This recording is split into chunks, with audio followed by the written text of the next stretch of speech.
स्वागत है हमारे अपने चैनल स्टडी विद दक्ष पे। आज हम आपको बताने वाले हैं किसके बारे में, तो जो हमारे स्कीम्स थे, गवर्नमेंट के द्वारा जो स्कीम्स चलाए जा रहे थे उनके बारे में बताने वाले थे। तो जल्दी से स्टार्ट करते हैं हमारा वीडियो बिना किसी लेट किए हुए। तो 1 सेकंड। तो आपने देखा था कि गवर्नमेंट दो वेज को यूज करती है, ठीक ना। पहला जो था लॉ था,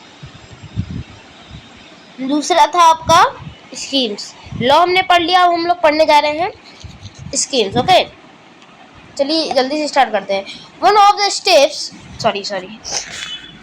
steps taken by the government include the mid day meal scheme.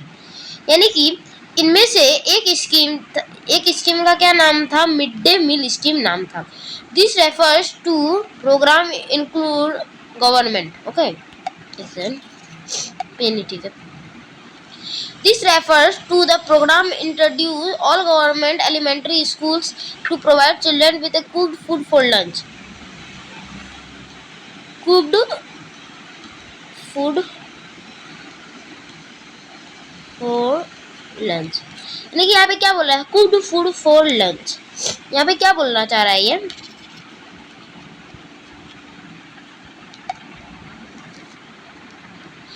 ये जो स्कीम था, इसके अंदर क्या था? मिड डे मील स्कीम इसका नाम था, मिड डे मील स्कीम।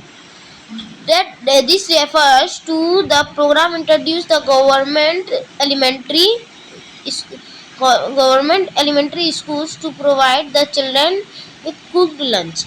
यानी कि यहाँ पे क्या बोल रहा है? This refers to the program introduce मतलब कि सारे गवर्नमेंट के स्कूल्स में, ये एलिमेंट्री स्कूल्स में प्रोवाइड करना, मतलब कि सरकार का ऑर्डर आया था कि सारे एलिमेंट्री गवर्नमेंट स्कूल्स में कुक्ड फूड प्रोवाइड किया जाए बच्चों को, जिनके अंदर वो अनन्यूट्रिशन के अंदर ना जा पाए और वो बीमारी का शिकार ना हो पाए, ठीक ना। तो ये एक स्कीम था, मिड डे मील स्कीम नाम है, और ये सरकार का गोल नंबर 2 है। क्या ना ये #STG goal 2। Tamil Nadu was the first state in India to introduce this scheme in 2001। यानी कि तमिलनाडु में ये सबसे पहले जो है, तमिलनाडु के स्टेट गवर्नमेंट ने ये प्रोग्राम स्टार्ट किया था, और 2001 में तमिलनाडु फर्स्ट स्टेट इंट्रोड्यूस दी स्कीम, ठीक ना। और सुप्रीम कोर्ट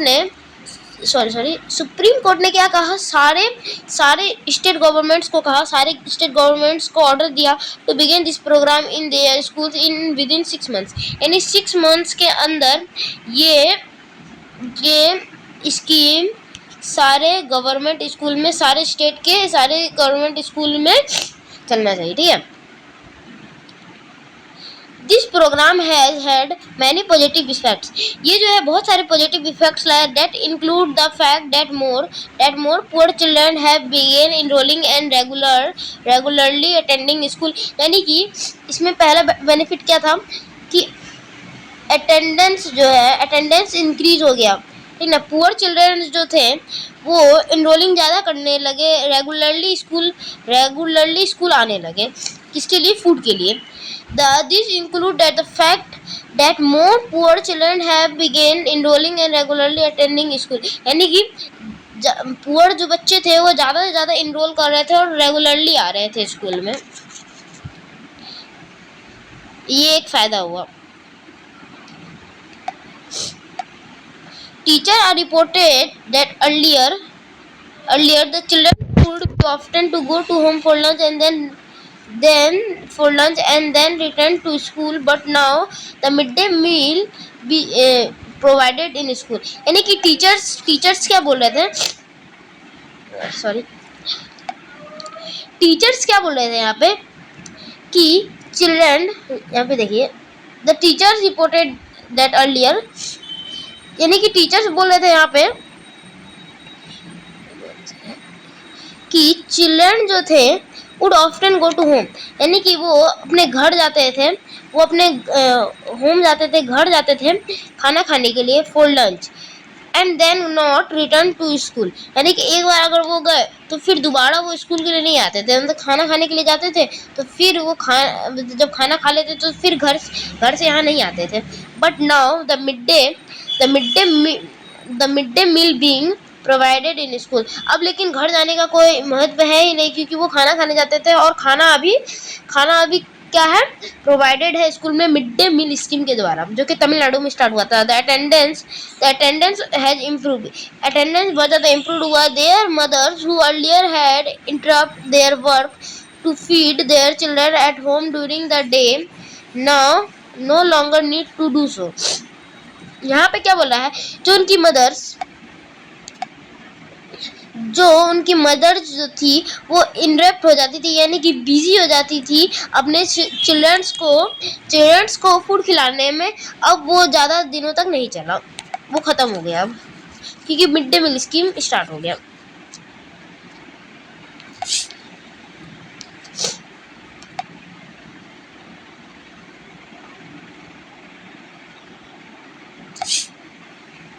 ठीक है, तो आगे देखिए कहाँ पे थे हम लोग, अर्लियर, हाँ, this program has also helped in to reduce the caste prejudice, because the children of all castes in the school eat meal together, यानी कि ये जो है क्या किया इक्वल लाने में मदद किया। पहला मतलब कि 3 में देखिए दो कास्ट, एक मान लीजिए एक ब्राह्मण है, दूसरा वैश्य है, तीसरा आपको हो गया सबसे लोअर कास्ट, तो ये तीनों एक साथ बैठ के खाएंगे, ठीक ना, ये तीनों एक साथ बैठ के खाएंगे तो प्रीजुडिस खत्म होने लगेगा, इनइक्वालिटी बढ़ने लगेगी, इनइक्वालिटी कम होने लगेगी। ठीक है, prejudice because the children of all castes meet together and in और बहुत ज़्यादा क्लोज में बैठेंगे, यानी कि अगर यहाँ ब्राह्मण बैठा है तो यहाँ वैश्य बैठेगा, यहाँ वैश्य बैठा हुआ है तो यहाँ लोअर कास्ट बैठेगी, यहाँ मुस्लिम बैठ सकता है, यहाँ कोई और बैठ सकता है, यानी कि इक्वालिटी लाने के लिए, ठीक ना, इक्वालिटी लाने के लिए भी ये बहुत ज़्यादा हेल्पफुल हुआ था।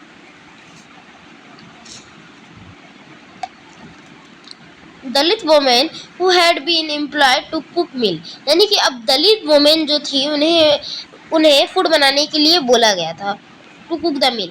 The mid day meal program also has to reduce the hunger of poor student who often come to school and can not concentrate because their stomachs are empty. और क्या हुआ, मिड डे मील स्कीम के कारण जो poor students थे उन्हें food मिलने लगा और उनका कंसंट्रेशन लेवल बढ़ गया, क्योंकि वो ज़्यादातर क्लास में कंसंट्रेट नहीं कर पाते थे क्योंकि उनके पेट जो थे खाली होते थे। The government program play an important role in increasing the equality of opportunity. ये बहुत अच्छा अपॉर्चुनिटी था गवर्नमेंट के पास कि इक्वालिटी को बढ़ाया जाए। This is much that still needs to be done, और ये अभी तक हो रहा है और होना ही चाहिए। While midday meal scheme program has helped to increase the enrollment and attendance of poor children in school। यहाँ पे क्या बोल रहा है,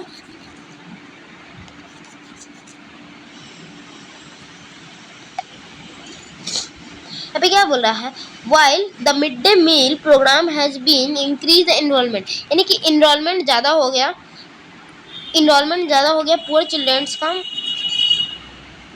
and attendance of poor children in school, there continues to be big differences in our country between schools that rich attend and those who poor attend, यानी कि बहुत ज़्यादा डिफरेंस होता है हमारे इंडिया में, जो बहुत ज़्यादा अमीर स्कूल्स हैं और नॉर्मल पुअर वाले स्कूल, यानी कि सरकारी गवर्नमेंट स्कूल है। Even today there are several schools in the country where Dalit children are discriminated, यानी लेकिन ऐसा नहीं हुआ है कि पूरी तरीके से ख़त्म हो गया, इक्वालिटी पूरे तरीके से बन गई, इक्वालिटी पूरे, अभी भी बहुत सारे दलित चिल्ड्रंस जो है उन्हें डिस्क्रिमिनेट किया जाएगा, उनकी डिग्निटी को हर्ट किया जाता है।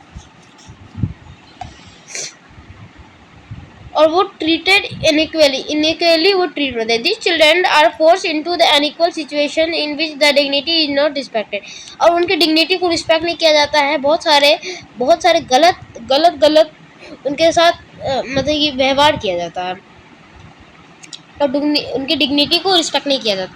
This is because the people refuse to think them as equal even the law requires it. लेकिन जितने भी पीपल्स हैं वो रिफ्यूज़ करते हैं सोचने के लिए कि दलित हमारे इक्वल्स में है, और लेकिन जबकि लॉ जो है रिक्वायर करता है इसको। What is mid day meal scheme program and listed benefits, ये तो मैंने आपको पढ़ाई दिया है। ये तमिलनाडु में 2001 में स्टार्ट हुआ था और सुप्रीम कोर्ट ने ऑर्डर दिया था सारे के सारे स्टेट्स को ये चालू करने के लिए। One of the main reason for the attitude change very slowly. अब इसमें से एक सबसे मेन रीज़न क्या है, क्योंकि एटीट्यूड बहुत जल्दी नहीं बदल जाता है, वो बहुत धीरे धीरे बदलता है, ठीक ना। एटीट्यूड यहाँ पे मेन जा रहा है। One of the main reason is attitude, और जो कि बहुत जल्दी नहीं बदलता, बहुत स्लोली बदलता। Even through out the person be aware discriminated in against the law. लेकिन यहाँ पे क्या बोला है, अब पर्सन्स जो है लॉ के डिस्क्रिमिनेट होते हैं और जो कि अगेंस्ट है लॉ के, they continue to treat unequally on the basis of their caste. वो जो है बहुत ज़्यादा अनइक्वली ट्रीट होते हैं अपने कास्ट के लिए, अपने रिलीजन के लिए, अपनी डिसेबिलिटी के लिए, इकोनॉमिक स्टेटस के लिए, बिकॉज दे आर वुमेन, इनके लिए। It is only when the people begin to believe. अब लेकिन ये बस तभी के लिए है जब पीपल बिलीव करें that one no is inferior and every person deserves to be treated with dignity. यानी कि किसी को भी डिस्क्रिमिनेट हम नहीं कर सकते, सारे पर्सन्स को डिग्निटी के साथ, रिस्पेक्ट के साथ क्या करना चाहिए, ट्रीट करना चाहिए। ये हमारा लॉ उन्हें रिक्वायर्स करता है, ठीक है। एंड एवरी पर्सन डिग्निटी के साथ that persons attitude can change, और पर्सन्स का एटीट्यूड चेंज होना चाहिए। स्टेबलिंग equality in democratic is continuous struggle and one of individuals as well and various communities in India contribute and you will read about in this book। यानी कि पूरी तरीके से अभी इंडिया में भी इक्वालिटी नहीं फैली है अभी तक। इसके लिए कंटिन्यूस स्ट्रगल किया जा रहा है and one of the individuals as well the various communities in India to contribute। और अभी इंडिया को कंट्रीब्यूट करने की ज़रूरी है, यानी कंट्रीब्यूट यहाँ पैसा से नहीं, यानी कि सहयोग देने की कोशिश करनी चाहिए कम्युनिटीज। और इसी के बारे में आप इस बुक में ज़्यादा जानेंगे। Issues of equality and under democracy हम पार्ट 3 में पढ़ेंगे। तो आज के लिए इतना ही, अब मिलते हैं हमारे नेक्स्ट लेक्चर में। जय हिंद, जय भारत। जुड़े रहिए हमारे साथ और पढ़ते रहिए। जय हिंद, जय Bharat. Thank you very much.